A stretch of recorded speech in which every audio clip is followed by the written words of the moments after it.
کوئی نماز میں رفع یدین کرو تو ہو جاتی ہے، نہ کرو تو ہو جاتی ہے۔ حنفی مسلک میں نہ کرنا جو ہے وہ زیادہ افضل ہے۔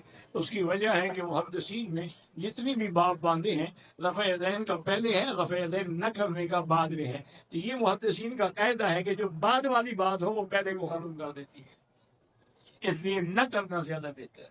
حضرت عبداللہ بن مسعود سے بڑا صحابی کون ہوگا؟ انہوں نے نماز پڑھی، رفع یدین نہیں کیا۔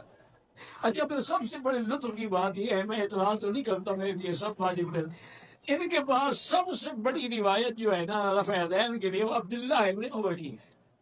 عبداللہ ابن عمر خود رفع یدین نہیں کرتے۔ جب راوی اپنی روایت پہ عمل چھوڑ دے تو بات ہی ختم ہو گئی۔ اور ایک روایت ہے کہ کانت ہکذا صلاۃ حتی ماتت، حضور کی نماز موت تک یہی رفع یدین والی تھی، یہ حدیث ہی صحیح نہیں ہے۔